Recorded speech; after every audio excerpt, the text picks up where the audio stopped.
Existem aqueles carros que infelizmente são injustiçados em nosso mercado. Possuem bons atrativos, às vezes são mais baratos que os concorrentes, mas acabam não vingando. No vídeo de hoje eu separei 5 carros excepcionais com uma má fama injusta, mas que talvez seja uma das melhores opções para a categoria. E eu te garanto que o último carro da lista irá te surpreender. Meu nome é Luciano e eu apresento o canal Carros.com. Mas antes de começar o vídeo, vou pedir para quem não é inscrito se inscrever e deixar o like. Então, bora para o vídeo. O Jeep Renegade até hoje em dia é alvo de muitas críticas, principalmente em nosso mercado, na versão com motor 1.8 Flex e tração 4x2. Mas o que acontece é que muitas pessoas não entendem a proposta desse carro. Apesar dele ser um Jeep, ser um SUV, ou melhor, um crossover, ele não é aquele carro para você levar ao extremo em um fora de estrada, por exemplo. Nenhum carro dessa categoria é. Então se você colocar lado a lado um Hyundai Creta, por exemplo, e um Renegade, ambos vão se sair mal. Até porque esses carros não foram feitos para esse tipo de uso. Então não é porque o Renegade não se dá bem em um fora de estrada que ele é ruim. É um carro mais para uso urbano, até mesmo para fazer viagens. Então o que acontece é que muitas pessoas confundem a proposta desse carro.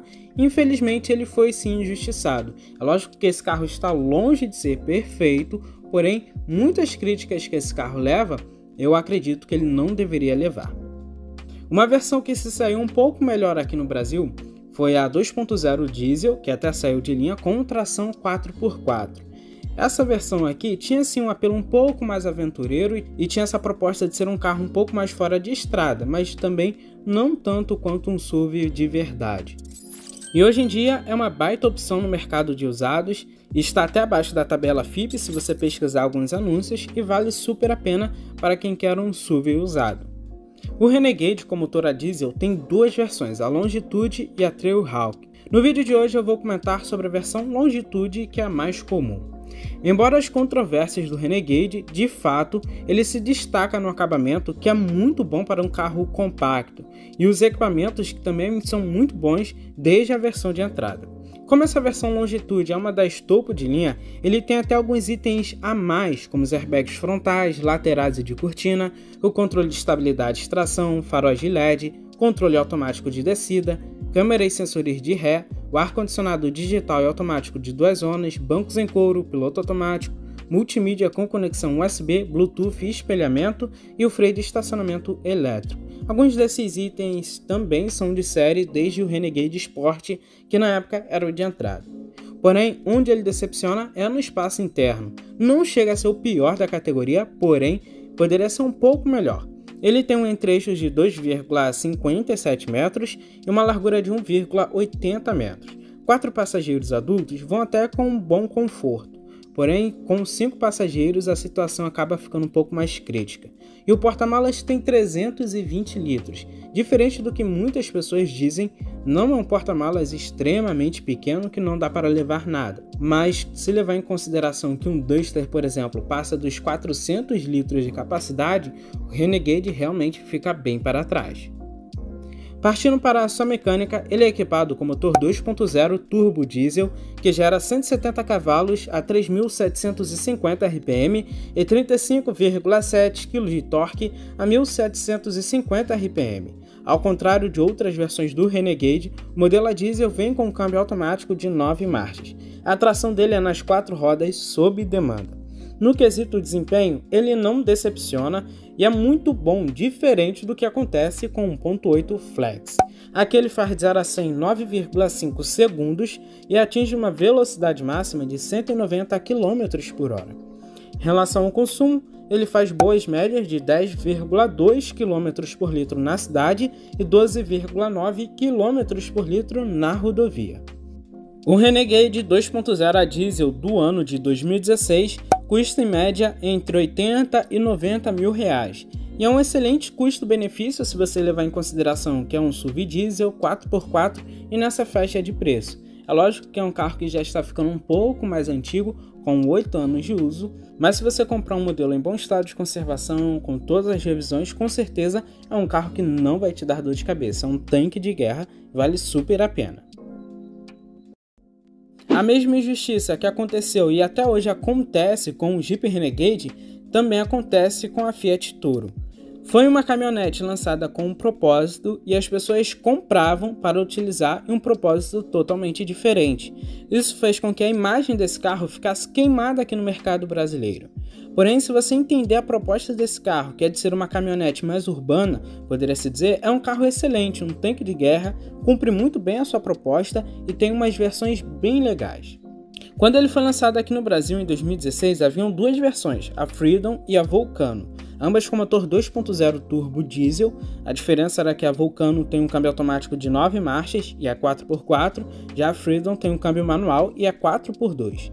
Essa versão Freedom com o câmbio manual durou até 2018, até que também ele passou a ser 4x4.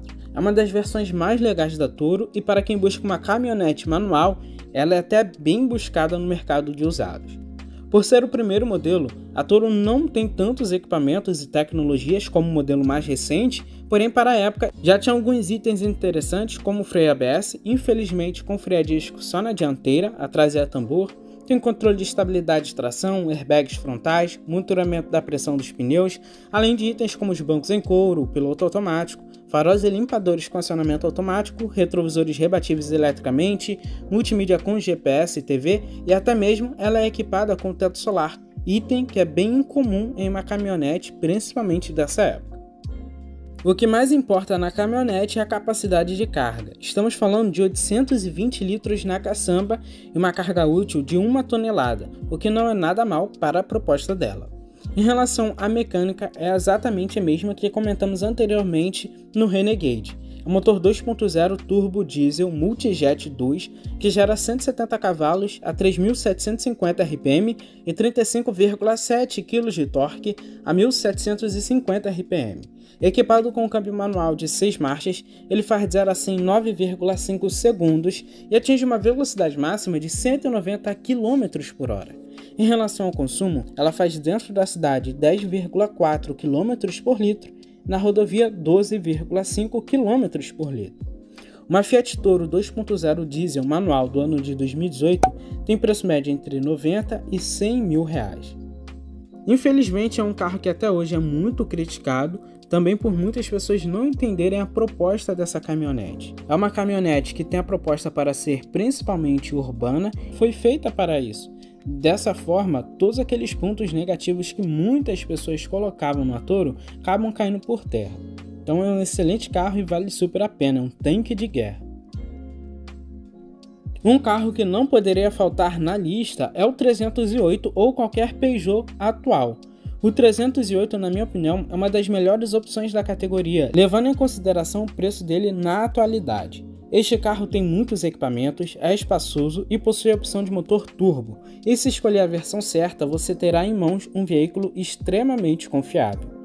Quando o Peugeot 308 chegou ao Brasil em 2012 para suceder o 307, ele se destacou significativamente em sua categoria. Apesar de compartilhar a plataforma com o modelo anterior, apresentou um design moderno para a época. O grande problema reside na sua mecânica, especialmente no câmbio AL4. No entanto, é interessante notar que os modelos a partir de 2014 passaram a utilizar o câmbio Aisin de 6 marchas, aprimorando não só o consumo e o desempenho, mas também a durabilidade. A versão de entrada, a Active, tem motor 1.6 aspirado. A Grife, a intermediária, já conta com motor 2.0 e as versões topo de linha Feline e Grife são equipadas com motor 1.6 THP turbo. Todas essas versões vêm bem equipadas. Embora as topo de linha ofereçam mais equipamentos, a lista da versão de entrada já é bastante atraente, principalmente considerando o preço dele. Minha escolha pessoal seria a versão 1.6 THP Turbo, no entanto eu acabo recomendando mais a versão 2.0, que proporciona um desempenho superior a 1.6 aspirado, com um consumo semelhante e sem os problemas associados ao THP monocombustível. E vale a pena comentar que neste vídeo vamos levar em consideração o modelo THP monocombustível. O Flex já é outra história e não tem problemas crônicos. O motor 2.0 EW10A que ele é equipado é Flex, gera 151 cavalos com álcool e 143 cavalos com gasolina a 6.000 RPM. Ele tem 22 kg de torque com álcool e 20 kg de torque com gasolina a 4.000 RPM. O 308 oferece duas opções de câmbio, manual de 5 marchas e um automático convencional de 6 marchas, o I-Zin. Ambos os câmbios proporcionam uma potência geral muito adequada para um uso diário e para quem não exige muito. O 308 faz de 0 a 100 em 9,7 segundos e atinge uma velocidade máxima de 206 km por hora. Quanto ao consumo, está dentro dos padrões para um hatch médio 2.0 da época. Na cidade, a média é de 6,5 km por litro com álcool e 8,5 km por litro com gasolina. Na rodovia, esses números melhoram e passam para 9,6 km por litro com álcool e 12,5 km por litro com gasolina. O destaque do 308, sem dúvida, é o preço. Se você pegar um modelo 2014, o preço dele varia entre 35 e 45 mil reais. É uma das melhores opções. Nenhum outro carro nesta faixa de preço e categoria vai entregar tudo que esse carro entrega. E vale super a pena. Se você comprar esse carro revisado, com bom histórico de manutenção e que teve dono, com certeza você não vai ter dor de cabeça. Neste caso é só manter o carro e você terá um bom veículo, confortável, uma potência legal, com um consumo ok e realmente que não vai te dar dor de cabeça. Entre 60 e 120 mil reais, para mim, atualmente o Fusion é a melhor opção de sedã no mercado de usados. É um carro que vai entregar muitos equipamentos, muito luxo, espaço interno e uma boa mecânica. O que acontece é que esse carro aqui, infelizmente, caiu em mãos erradas. Esse carro aqui, se não for muito bem revisado, manter todas as revisões em dia, realmente é um carro que pode sim virar uma bomba. Mas eu duvido que se você manter esse carro com todas as revisões, usar peças de qualidade e com um bom profissional, esse carro não vai te dar dor de cabeça. O interessante também comentar sobre um problema que o Fusion tem, que pode misturar óleo e água no motor. Esse problema só ocorre no lote 910, o qual só veio a partir do Fusion de 2017 até 2019. E se esse problema ocorrer dentro ou fora da garantia, fazendo as revisões na Ford ou não, a Ford, na grande maioria das vezes, faz tranquilamente a troca do motor. Então você recebe motor gratuito.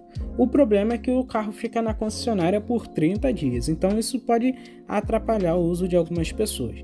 Mas no geral, se você pegar qualquer modelo anterior a 2017, fique despreocupado, pois ele não tem lote 910 e você não vai ter dor de cabeça. É só comprar um carro revisado, que tenha todas as manutenções em dia, e daí você não vai ter dor de cabeça. Essa segunda geração do Fusion, que muitas pessoas acabam chamando de terceira geração, mas na verdade não é, chegou ao Brasil em duas versões, sendo a versão SE com motor 2.5, que é a versão de entrada e bem interessante, e a versão acima, a Titânio. Essa versão Titânio tinha apenas uma motorização, que é a 2.0 Turbo EcoBoost, porém com duas opções de tração, FWD e AWD. Nos primeiros anos, a versão AWD é muito mais equipada, principalmente em relação a equipamentos de assistentes semi-autônomos, como Park Assist, assistente de permanência em faixa, piloto automático adaptativo, entre outros itens. Durante o passar dos anos, os itens que eram disponíveis apenas no AWD, o FWD foi recebendo.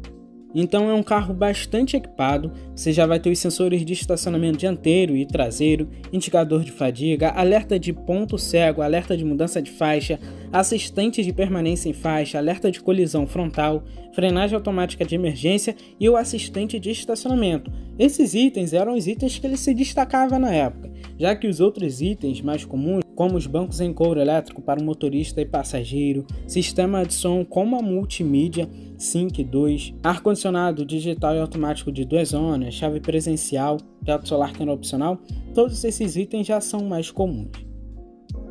Agora falando sobre a mecânica, o Fusion usa o motor 2.0 EcoBoost Turbo, tem injeção direta. É um motor que gera bons 240 cavalos a 5.500 RPM e 34,7 kg de torque a 1.750 RPM. O câmbio dele é um automático convencional de 6 marchas, o 6F35, não tem nada a ver com o Power Shift, é que é um câmbio convencional e muito confiável. Ele faz de 0 a 100 em 7,4 segundos, isso no modelo FWD, e a velocidade máxima dele é limitada eletronicamente a 195 km por hora. O consumo eu não considero ruim pelo porte do carro e o desempenho que ele apresenta. Ele faz dentro da cidade 7,9 km por litro e na rodovia 11,2 km por litro. Um Ford Fusion Titânio 2.0 do ano de 2014 você vai encontrar na faixa de preço entre 70 a 85 mil reais. É um carro que realmente tem uma grande variação de preço no mercado de usados. E novamente, se você comprar esse carro revisado, com todas as manutenções em dia, ele não vai te dar dor de cabeça. O Kia Rio foi lançado em 2020, mas até o momento não tem sido muito lembrado, e isso deve a vários motivos. Eu acredito que esse carro realmente, ao passar dos anos, não vai ser lembrado. Um dos motivos que esse carro não emplacou muito bem aqui no Brasil foi por ele ter chegado tarde aqui no nosso mercado. Ele foi lançado em um momento em que nosso mercado estava recebendo novos modelos, como o Onix, que realmente se destacava. Tinha um preço bem semelhante ou era mais barato e tinha mais equipamentos, além de uma mecânica mais moderna. Atualmente ainda não é um carro barato, mas considerando que um Kwid, por exemplo, está na mesma faixa de preço, um Rio acaba valendo muito mais a pena. É um carro muito melhor construído, acabado, seguro, tem uma mecânica até mais confiável e é um carro que agrada mais no geral. Ele tem duas versões, a versão de entrada chamada de LX e a versão topo de linha EX. Ambas as versões possuem o mesmo preço no mercado, fazendo com que a versão topo de linha EX tenha um melhor custo-benefício. E vale a pena escolher essa versão EX pelos equipamentos a mais, como o controle de estabilidade de tração, monitoramento da pressão dos pneus, vetorização de torque, que é algo bem legal para a categoria, assistente de partidas em rampas, sensores de estacionamento traseiro, o ar-condicionado automático, infelizmente é de uma zona, os bancos em couro, piloto automático e a multimídia com GPS e espelhamento. No geral, é um carro bastante completo, mas também deve alguns equipamentos para a concorrência, como os airbags laterais e de cortina, a chave presencial e até alguns assistentes semi-autônomos que está presente no HB20 e no Onix. Mas pelo menos no espaço interno, ele é um carro que agrada bastante. Tem um entre-eixos de 2,58 metros e uma largura de 1,72 metros. O porta-malas tem 325 litros. Isso era a capacidade de hatches médios na década passada. Partindo para a sua mecânica, ele é equipado com o popular motor 1.6 Gama, muito conhecido no HB20 e outros carros da Kia e Hyundai. O motor Flex gera 130 cavalos com álcool e 123 cavalos com gasolina a 6.000 RPM. Ele tem 16,5 kg de torque com álcool e 16 kg de torque com gasolina a 4.500 RPM. O câmbio dele é um automático convencional de 6 marchas, o A6JF1. Ele faz de 0 a 100 em 10,5 segundos e atinge uma velocidade máxima de 191 km por hora. Já o consumo na cidade é de 7,2 km por litro com álcool e 10,5 km por litro com gasolina. Na rodovia, essa média passa para 9,3 km por litro com álcool e 13,4 km por litro com gasolina. Um Kia Rio do ano de 2021 tem preço médio entre 80 e 85 mil reais. E é um carro que vale a pena sim na faixa de preço que ele se encontra atualmente. Bom, esse foi o vídeo de hoje. Deixe nos comentários se você levaria alguma dessas opções que eu separei para o vídeo de hoje. Forte abraço, valeu e fui!